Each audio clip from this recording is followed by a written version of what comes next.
Halimbawa, yung isang tao na, ah, tawag dun, yung ginagawa niya yung labag sa turo natin simbahan tapos pinagsabihan mo, makailang beses mo ng pinagsabihan, pero gano'n pa rin, ayaw pa ring gawin, Hmm. 'di pa rin sumusunod. Parang sabihan ka na, "Paniniwala mo 'yan, iba ang paniniwala ko." Hmm. Magkakasala ka pa ba kapag tigilan mo na lang siya? Kasi gano'n naman, 'di ba lagi mo naman sinasabi yung dapat, pero ayaw naman tanggapin. Hmm. Halimbawa, tigilan ko na lang, Hmm. tigilan na lang gano'n, magkakasala pa ba kung gano'n? Well, ang turo ni Panginoong Jesucristo 'pag nasabihan mo na, dalhin mo sa simbahan. 'Pag ayaw pa rin maniwala, isipin mo na siyang hintil.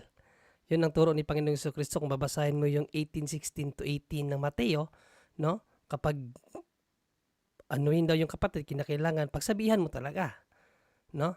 Basahin na lang siguro muna natin bago natin ibigay kay Brother Angel, 'no? Kasi mga ganitong ano kay Brother Angel 'to, pero ito lang, gusto ko lang 'tong i-share din sa inyo para malaman natin bilang mga Katoliko ano talaga yung, dapat nating gawin, 'no, according to the teaching of Christ, 'no? So ito kasi yung wika natin Panginoong Jesucristo, "Ngunit kung ayaw niyang makinig sa iyo," sa 15 natin umpisahan, "kung magkasala sa iyo ang kapatid mo, puntahan mo siya at kausapin ng sarilinan tungkol sa kanyang kamalian. Kapag nakinig siya sa iyo, naibalik mo na ang iyong naibalik mo na ang inyong pagsasamahan bilang magkapatid. Ngunit kung ayaw niyang makinig sa iyo, magsama ka pa ng isa o dalawang tao upang ang lahat ng pinag-usapan ninyo ay may mapatunayan ng dalawa o tatlong saksi. Kung ayaw niyang makinig sa kanila, sabihin mo sa iglesia ang nangyari. At kung ayaw pa rin niyang makinig sa iglesia, ituring mo siyang parang hintil o isang maniningil ng buwis." So yan po ang wika natin Panginoong Jesucristo pagdating sa mga tao na um, kino-correct natin, 'no? Either nagkasala siya sa iyo or sa simbahan. So kinakailangan talaga i-correct 'yon. So ibigay natin kay Brother Angel para sa dagdag na paliwanag. Bro Angel? Yes, no, amen. Actually, ginawa mo na yung part mo, no? Ang mahirap, dun sa Santiago 4:17, kapag may alam ka na kabutihan, hindi mo ginagawa, ka nagkakasala. Pero on that part, ginawa mo na yung part mo, bro, no? Actually, sa isang talata sa aklat ng Lucas chapter 10, no? Nung mas matindi yung sinabi natin pa yun sa Kristo, na sinabi niya roon, yung mga 72 disciples, yung mga bago, no? Na pinahayo niya at sinabi nga niya yung dala-dalawa. Anong sabi niya doon sa isang talata doon, na sabi niya na kapag sinabihan mo sila, sabi niya, at ayaw, no? Ayaw nilang tanggapin ang salita nyo. Kasi kung sino nakikinig sa inyo, ay nakikinig sa akin. So sabi niya, kapag ayaw nilang tanggapin, no, ipagpag mo yung paa, nakalikabok sa yung paa. So matindi yun. Ngayon, meron tayong isang talata talaga na lagi natin binabanggit na pwede nating una, bigay natin yung muna, talagang dapat bang pangaralan? Yes, no? Ano yun natin sa ikalawang Ezekiel? Thessalonica nga, bro. Ikalawang Tesalonica? 13-15. Okay. 3:15 to So, ito po ating mababasa. "Mga kapatid, huwag kayong magsasawa sa paggawa ng mabuti." Pero ayon sa mga born again o sa mga once saved always saved, wala Huwag, daw hindi puwang kailangan. magawa ng Hindi mo daw mabuti. kailangan. Bagsak na agad yan. Isa yan. Bagsak na sila dyan. Oo, Huwag bagsak na sila magsawa dito, 'no? paggawa ng mabuti. O kapag pinangaralan kayo ng mga born again, manampalataya ka lang, ayan, sabi nga, iano nyo sa kanya yan. Sampal niyo sa kanya 'to. Okay, Huwag so namang pagpatuloy isampal. natin. "Mga kapatid, huwag kayong magsasawa sa paggawa ng mabuti." Dinalawang beses pa. "At maaaring mayroon sa inyo diyan na hindi susunod sa sinasabi namin sa sulat na ito." Naku, Mm. may babala pa Brother Angel, 'no? Sundin talaga ang Mm. paggawa ng mabuti. "Kung Hindi fake lang. magkagayon, tandaan ninyo siya at huwag kayong makisama sa kanya upang siya'y mapahiya. Mm. Ngunit huwag naman ninyo siyang ituring na kaaway, Sa halip, Mm. pagsabihan ninyo siya bilang kapwa mananampalataya. Actually sa ano ko rito, pangaralan ninyo siya, sabi niya, bilang kapatid. So tuloy-tuloy lang po, ginawa niyo 'yan. Pero yun nga, so sa Ezekiel tayo, balik tayo kaagad, no? Kapag dapat talagang pagsabihan, no? Chapter 3, buo natin, Ezekiel 3:16 to 18 tayo, bro. Ezekiel 3:16 to 18, ito po ang wika ng Panginoong Diyos kay Propeta Ezekiel. Pagkaraan ng 7 araw, sinabi sa akin ni Yahweh, Ezekiel, anak ng tao, ginagawa kitang bantay ng bansang Israel.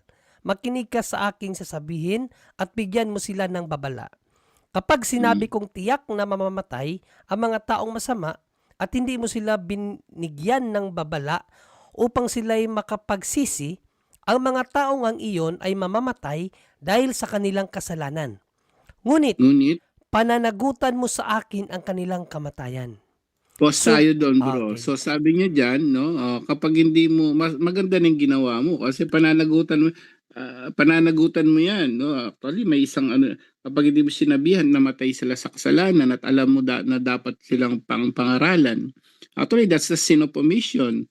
Inano 'yan sa 4:17 na Santiago, na kapag may dapat kang gawing mabuti, hindi mo ginawa, nagkakasala ka. So yun yung punto doon, na sabi ni God mismo, no, na kailangang pangaralan. Pag hindi mo sila pinangaralan, mamatay sa kasalanan, pananagutan mo. Actually ano rin po yun, si Padre Pio ba?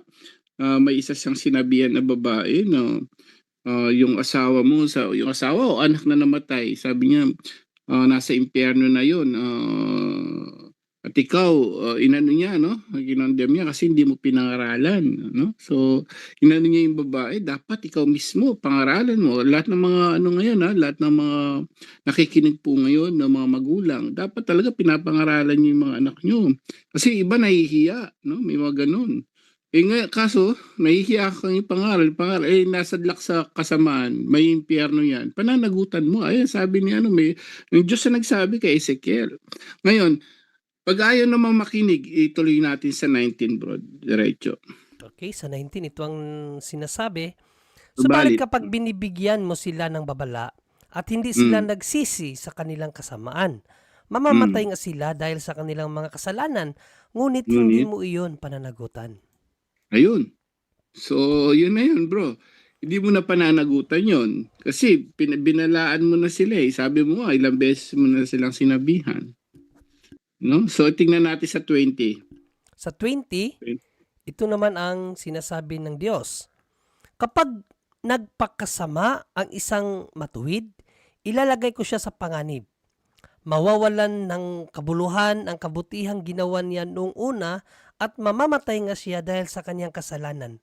Kapag hindi mo siya binigyan ng babala, pananagutan mo sa akin ang kaniyang kamatayan.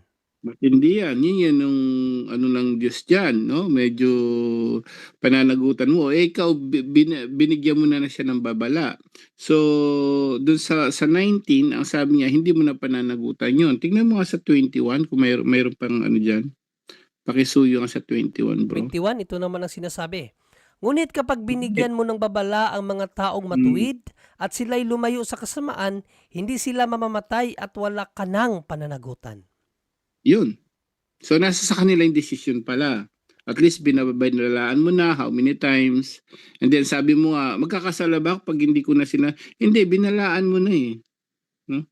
Wala na sinabing, although tuloy-tuloy yung paggawa na mabuti, pero wala ka ng pananagutan eh. Nagtuloy-tuloy pa na nga kasamaan eh. Sabi ng Diyos kay Ezekiel, wala ka ng pananagutan.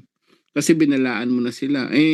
Naging matuwid sila, okay. Pero kung nagtuloy-tuloy sila sa masama, ang importante, binalaan mo na sila how many times. And in that case, you did your part. No? Importante, natuwa ang Diyos sa'yo. Hindi man matuwa sa atin, lahat gano'n. Sa akin din, no? Sabi nga, lagi kong binabanggit, no? Talagang umiiwas na yung mga pamangking ko, yung mga ano sa akin. Dahil pagka narinig ako, laging Biblia, laging turo na simbahan. Misa ayaw na nga makipag-usap sa ng mga pamangking ko, no? Misa, o yung mga kapatid ko, okay sila dahil very religious yung mga kapatid ko.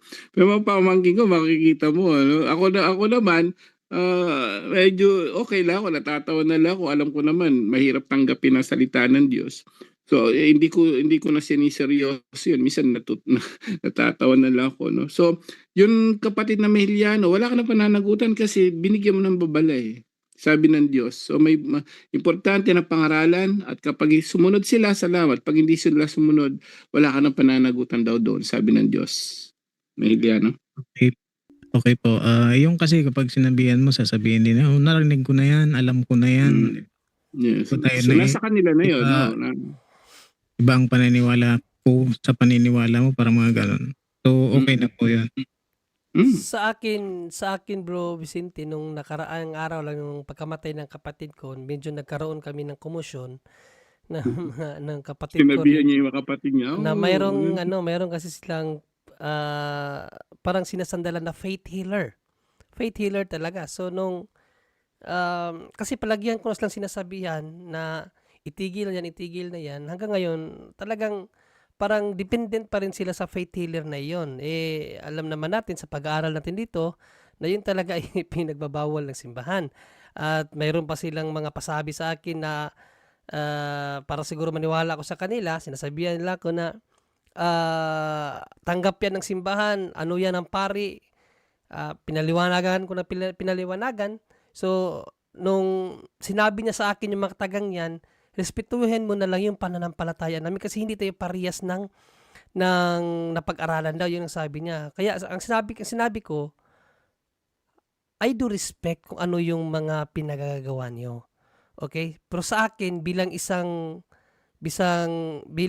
kaabag ng simbahan na nagpupursiging magturo sa ibang tao, hayaan niyo na ipahayag ko sa inyo kung ano yung katotohanan. Dahil nirerespeto ko yung ginagawa niyo. Pero in my part, kinakailangan kong sabihin sa inyo kung ano yung totoo, ano yung turo ng simbahan, ano ang turo ng Bible. Nasa sa inyo na yan kung inyong tanggapin. So nakinig sila. Sige, ano ba yun? Binasahan ko. So ito yung sinabi ng simbahan. Saan ba tayo pupunta pag tayo nagkasakit? So pinaliwanag ko lang, hinayaan lang nila ako magsalita. So pagkatapos nun, enough. Sabi niya, oh, okay na yun. Di, nagpasalamat sa akin. Salamat bunso. Hindi, walang nangyaring diskusyon. Sinabi ko lang, nirespeto ko yung ano nyo, basta hayaan nyo ako magsalita para marinig nyo ano talaga ang katotohanan.